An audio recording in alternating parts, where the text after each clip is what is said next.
지난 주일 종교개혁 500주년 기념주일로 우리가 그 당시 종교개혁 당시 가톨릭 교회가 추구하던 영광의 신학과 루터가 주장했던 십자가 신학, 우리가 쫓아가야 했던 그 십자가 신학을 돌아보았습니다. 우리들에게 짧은 인생이지만 이 땅에서의 삶은 영광을 위한 삶이 아닙니다. 우리가 이 세상을 살면서 신앙을 가지고 산다고 하면서 어떻게 하면 좀 더 잘 살 수 있을까, 어떻게 하면 좀 더 편안하고 형통한 길을 갈 수 있을까를 추구하면서 살게 될 때 우리는 성경이 우리에게 요구하는 신앙생활을 할 수가 없습니다.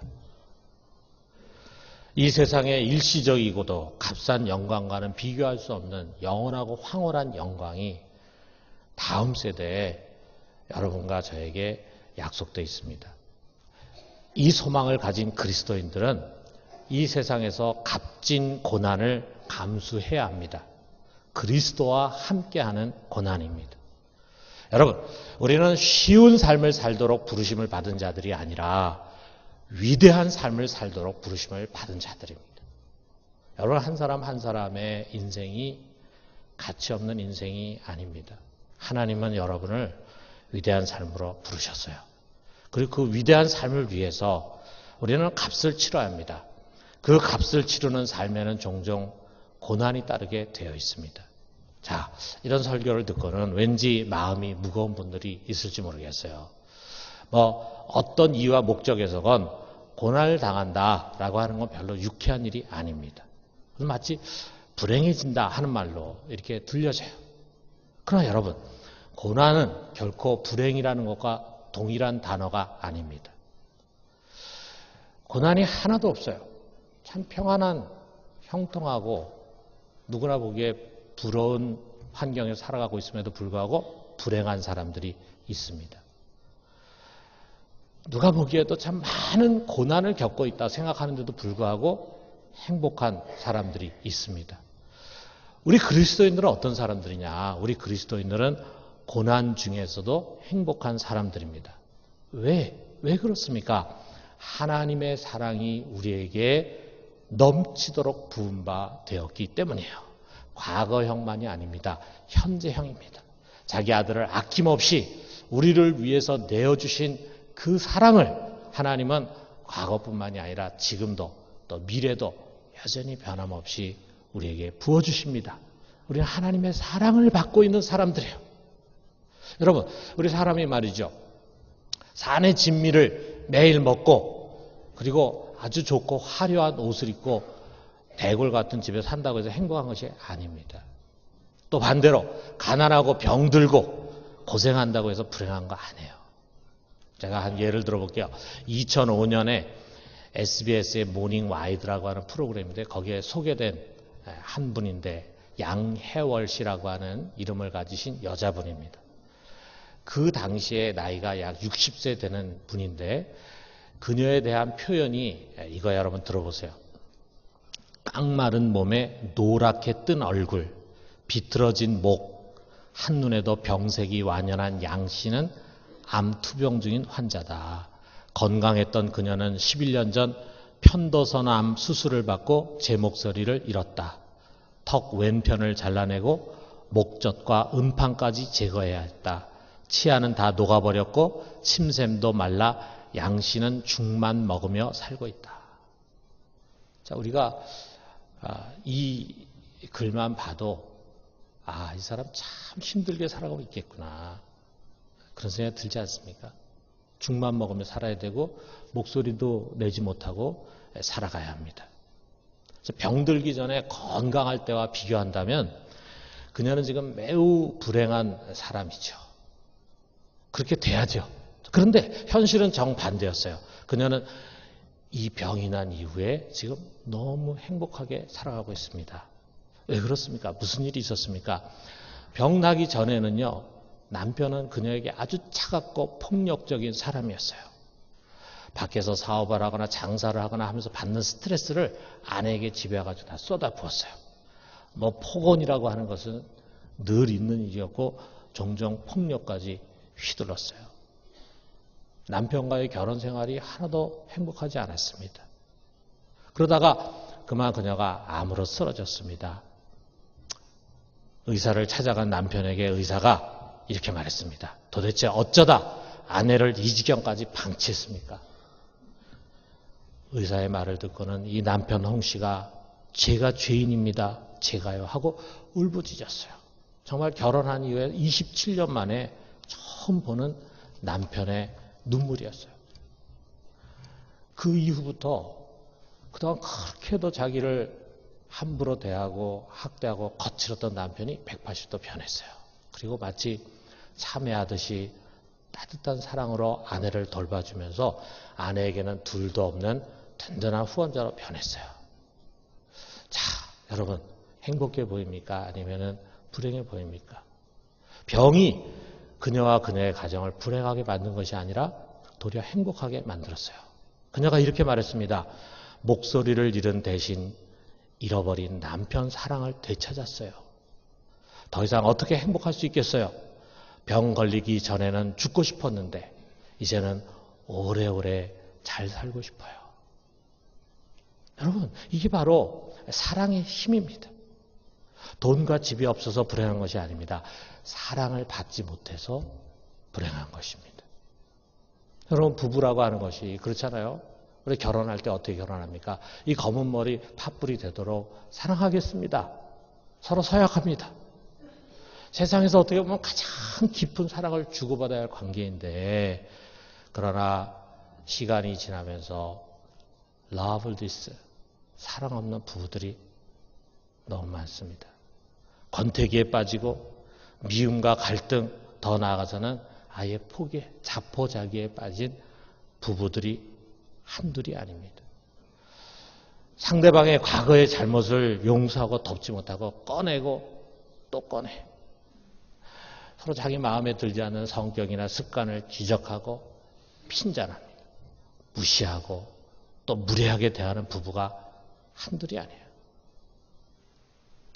사랑한다고 말하지만 그 사랑이라는 게 분명한 한계선이 있어. 그래서 그 선을 넘어가면은 용납하지 못하고 참지 못하는 그런 사랑일 뿐입니다. 어떻게 보면은 우리가 지금까지 인생을 살아오면서 아내와 남편을 비롯해서 수많은 사람들과 만나고 교제와 관계를 갖지만 우리가 기껏 경험한다는 사랑은 그 정도의 사랑에 불과해. 정말 진정한 사랑을 주고받는 사람, 한 사람을 만나기가 쉽지 않다.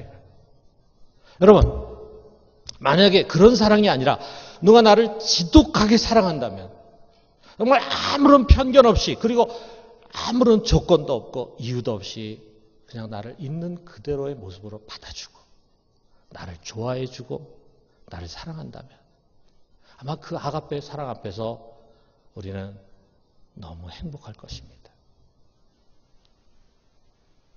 그 사랑이 바로 여기 있습니다. 바로 우리 하나님의 사랑입니다.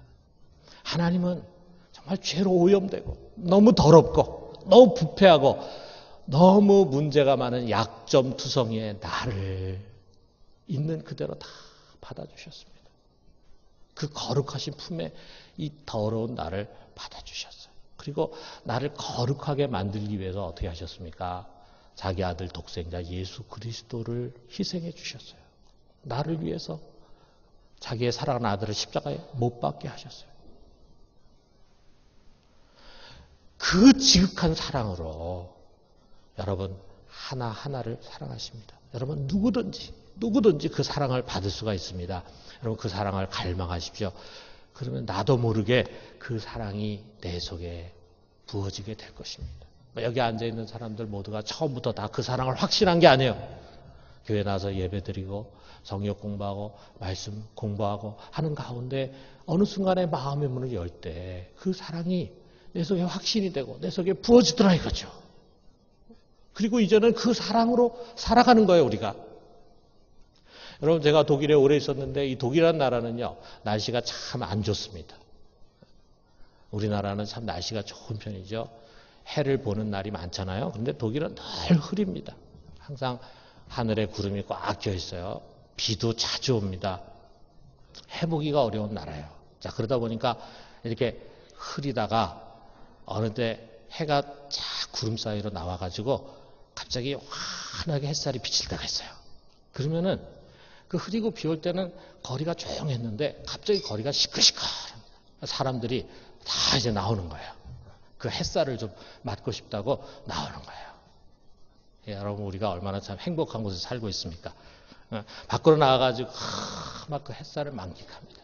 어떤 사람 막 우통을 다 벗고 나와가지고 햇살을 쐬. 또 건강에도 또 필요하니까 그렇겠죠. 자, 그 따사롭고 소중한 햇살 그거 다 공짜입니다. 그거 누리는데 돈 낼 필요가 없어요. 공짜입니다. 누구나 다 그 햇살을 맞을 수 있습니다. 그러나 중요한 게 하나 있어요. 뭐냐면 집 밖으로 나와야 돼요. 사무실에서 밖으로 나와야 돼요. 그래야지만 그 햇살을 받을 수 있어요. 여러분, 하나님의 사랑이 이와 같습니다. 햇살이 온 세상을 두루 비치는 것처럼 하나님의 사랑은 누구에게나 다 쏟아집니다. 아무리 나쁜 짓을 저지르고 과거가 나쁘고 그리고 문제가 많고 그리고 세상 사람 볼 때 쓸모없는 사람이라 할지라도 상관없어요. 우리 하나님은 모든 사람에게 다 골고루 그의 사랑을 부어주기를 원하세요. 그렇기 때문에 그것을 받기를 원해서 마음을 열기만 하면은 누구든지 그 사랑을 마음껏 받아들일 수 있습니다. 여러분 오늘 이 설교를 들으면서 여러분 속에 나도 좀 그 사랑을 좀 받고 싶다라고 하는 마음을 갖고 그 사랑 앞에 나올 수 있게 되기를 주님의 이름으로 축원합니다. 여러분 저는 오랫동안 신앙생활을 하면서요 깨달은 것이 있어요. 참 이것이 쉽게 깨달아진 것은 아닙니다. 그런데 제 깨달은 게 뭐냐면요. 하나님의 인정을 받고 사랑을 많이 받기 위해서 노력하는 것이 신앙이 아니다라고 하는 거예요. 사실 그런 때도 많이 있었습니다. 또 그런 가르침에 빠지기도 했었습니다. 하나님의 사랑을 받는 사람이 돼야 된다. 하나님은 이러한 사람을 사랑하신다. 그래서 나도 하나님의 사랑을 좀 받는 사람이 되고 싶어가지고 인정을 받는 사람이 되고 싶어가지고 열심히 기도도 하고 성경도 보고 전도도 하고 죄를 안 지으려고 노력했어요. 종종 이런 책망의 설교도 많이 들었습니다. 여러분 그렇게 살아서 하나님의 관심을 끌 수 있겠습니까? 우리의 그런 게으름과 헌신과 열정 없는 삶, 죄악된 삶에 하나님 실망하시고 분노하실 것입니다. 그런 설교를 들으면 죄책감에 사로잡혀요. 그래서 스스로를 자책합니다. 그래, 내가 이런 식으로 신앙생활 해가지고 하나님 마음에 들 수 있겠는가? 이렇게 형편없고 엉성한 나 같은 사람 정말 하나님께서 인정하시겠는가?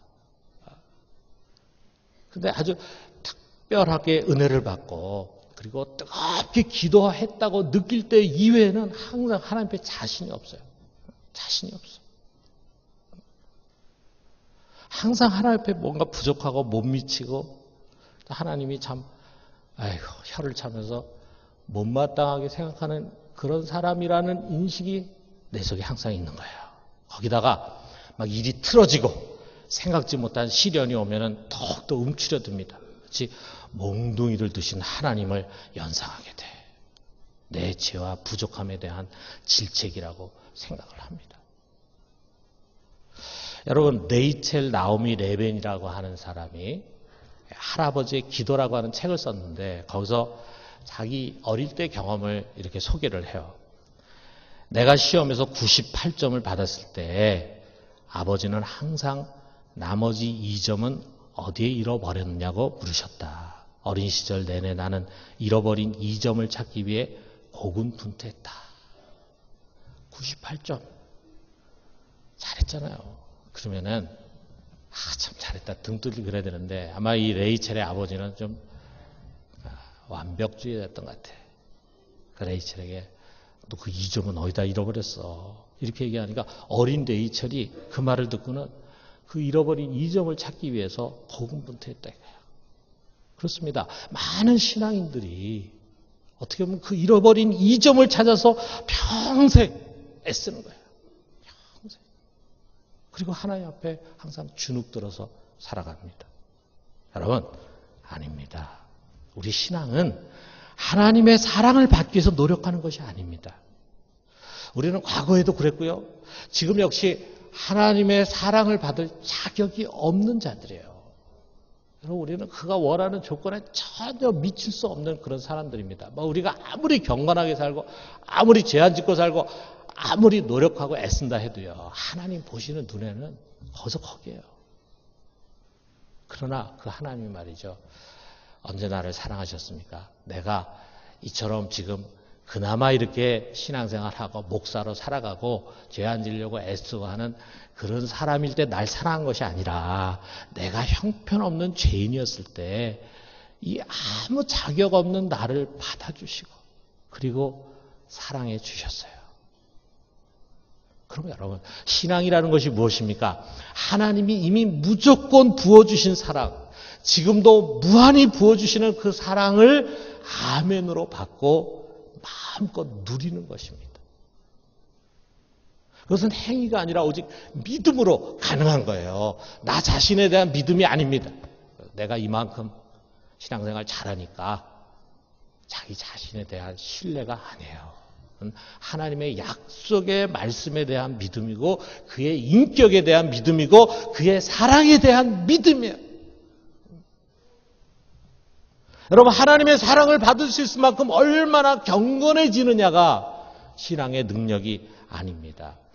이미 주어진 하나님의 사랑을 얼마나 누릴 수 있느냐가 신앙의 능력이고 믿음의 실력입니다. 하나님이 주신 사랑을 마음껏 누리고 그 안에서 안식할 줄 아는 사람이 실력 있는 사람이에요. 그런데 여러분, 그것이 쉽지가 않습니다. 왜 그렇습니까? 세상에는요, 하나님과 우리 사이를 질투하고 이간질하는 놈이 있거든요. 마귀라고 하는 영적 존재예요. 그 마귀라는 놈이요, 나를 너무나 잘 알고 있습니다. 내 속에 율법적인 신앙이 좀 있거든요. 율법적인 것이 많이 있거든요. 자, 그것을 가지고 나를 싹 흔드는 거예요. 그래서 죄책감과 죄의식에 빠지도록 만드는 거예요. 어떻게든지 하나님의 사랑을 의심하도록 그렇게 유혹합니다. 마귀가 이렇게 속삭입니다. 하나님이 너 같은 놈을 사랑해? 너 하는 모습 좀 들여다봐라. 너는 야단 맞아 싼 놈이야. 이렇게 우리에게 말하면서 정죄한다, 정죄. 너는 야단 맞아 싼 놈이야. 그런데 말이죠. 그런 정죄의 말을 듣고 우리가 어떻게 그렇게 쉽게 넘어가는지 몰라요. 너무 쉽게 넘어가 정죄감과 자책감에 빠져버립니다. 여러분, 아닙니다. 내가 잘못한다고, 내가 부족하다고 우리 하나님 아버지의 사랑 변하는 거 아닙니다. 여러분, 예수님이 하나님 아버지의 사랑을 우리에게 일깨워 주시기 위해서 든 비유가 있잖아요. 탕자의 비유 있잖아요. 그럼 탕자처럼 집을 떠난다고, 아버지 곁을 떠난다고 허랑방탕하게 해서 자기가 갖고 있는 거 다 탕진하고 실패한 인생이 되고 그래서 거지가 된다고 해서 아버지의 마음 달라지는 거 아닙니다.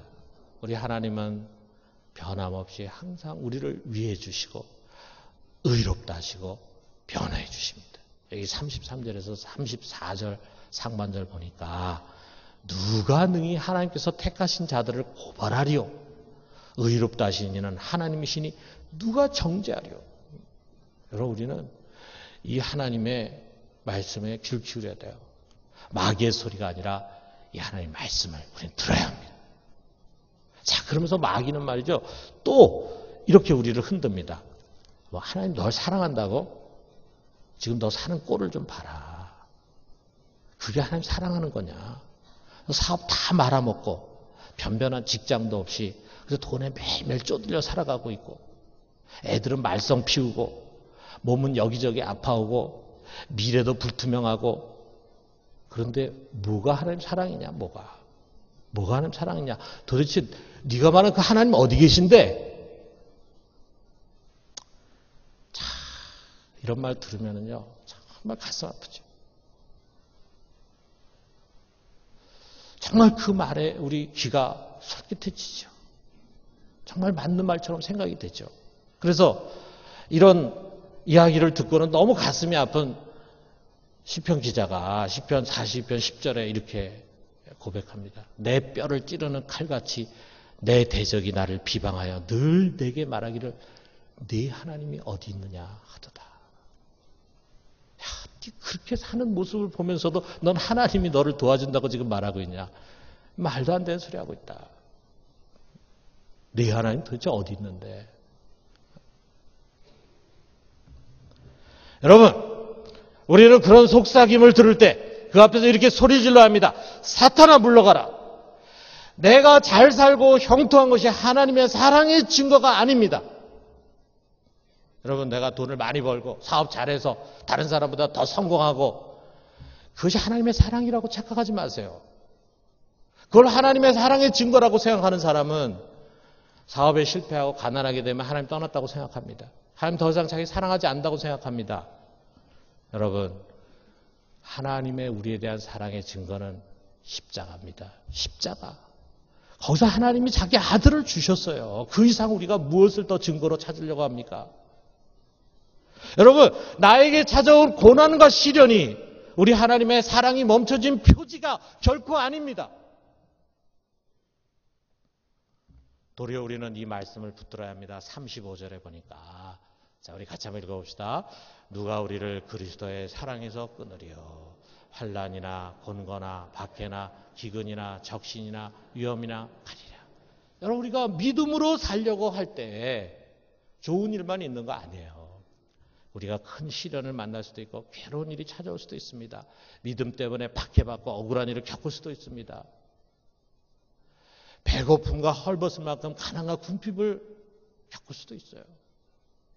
위험한 일을 겪거나 목숨의 위기를 만날 수 있어요. 여러분, 그러한 우리의 어려움과 시련이 우리를 향한 우리 주 예수 그리스도의 사랑이 멈춰진 표지가 아니에요. 아닙니다. 우리 이보다 더한 시련을 만날 수도 있죠. 여기 36절에 보니까 기록된 바 우리가 종일 주를 위하여 죽임을 당하게 되며 도살할 양같이 여김을 받았나이다. 함과 같으니라.